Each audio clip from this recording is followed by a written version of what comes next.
আসসালামু আলাইকুম প্রিয় চতুর্থ ও পঞ্চম শ্রেণীর শিক্ষার্থী বন্ধুরা, তোমাদের ইংরেজি বিষয়ের প্রশ্নে যে 10 নাম্বার কোশ্চেনটা থাকে অর্থাৎ ইনস্ট্রাকশন ফলো করে 3টা কোশ্চেনের অ্যান্সার লিখতে হয়। এই বিষয়টা কিভাবে লিখতে হয় আজকে সেই বিষয়ে আলোচনা করব। তো প্রথমে তোমরা কোশ্চেনটা পড়ে নেবে ভালো করে এবং ইনস্ট্রাকশনে যে বিষয়গুলো দেওয়া থাকবে সেগুলোর অর্থ বোঝার চেষ্টা করবে এবং প্রশ্নের অর্থ বোঝার চেষ্টা করবে। চলো আমরা কোশ্চেনটা পড়ি। Here are some instruction to keep your body fit. এখানে কিছু নির্দেশনা রয়েছে তোমার বডি ফিট কিভাবে রাখতে হয় সেই বিষয়ে। Read the instruction and answer the following question. খেয়াল করো এখানে কিন্তু হেডলাইনে বলাই আছে how to keep your body fit, অর্থাৎ তোমার এই ইনস্ট্রাকশন গুলো বা নির্দেশনাগুলো হচ্ছে কিভাবে বডি ফিট রাখা যায়, কিভাবে তোমার শরীরকে ফিট রাখা যায় সেই বিষয়ে। তো এখানে যে নির্দেশনাগুলো দেওয়া রয়েছে সেগুলো মনোযোগ দিয়ে পড়বে। 1 নম্বরে রয়েছে get up early in the morning, 2 নম্বরে রয়েছে টেক এ বাথ এভরিডে।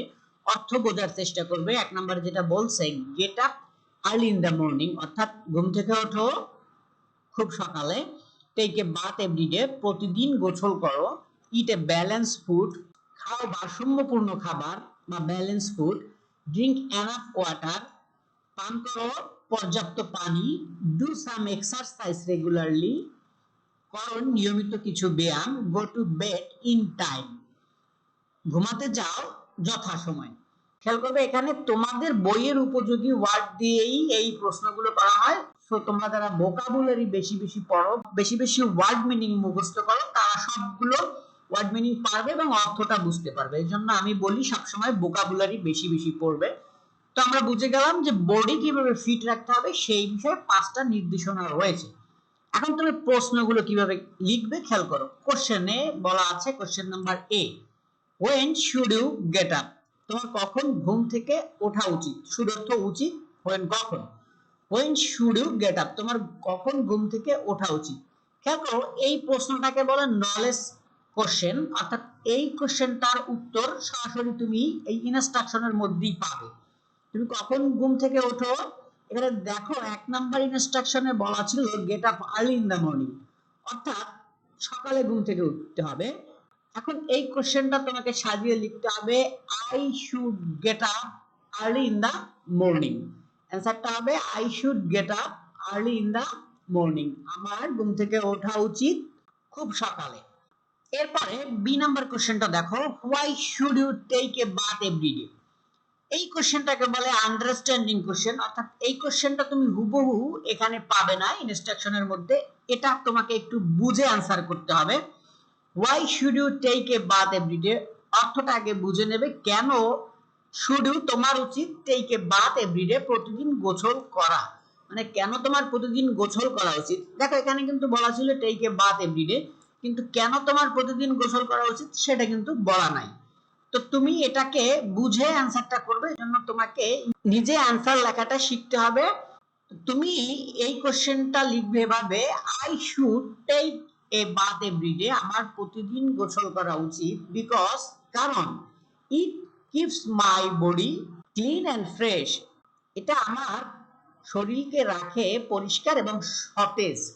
তবে অ্যান্সারটা লেখার সময় অবশ্যই তোমাকে সেন্টেন্স স্ট্রাকচারটা সঠিকভাবে লিখতে হবে। এভাবে তুমি B number question understanding question যেটা সেটা বুঝে লিখবে। এবং সি নাম্বার কোশ্চেনটাও লেখা সহজ, একটা টেকনিক আছে আমি বলে দিচ্ছি।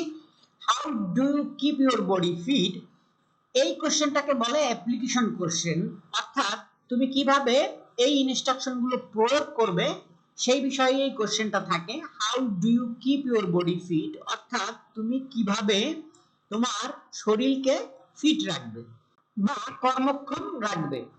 তো খেয়াল করো এখানে কিন্তু তোমাকে ইনস্ট্রাকশনটাই ছিল how to keep your body fit, তুমি কিভাবে তোমার বডি ফিট রাখবে বা কর্মক্ষম রাখবে।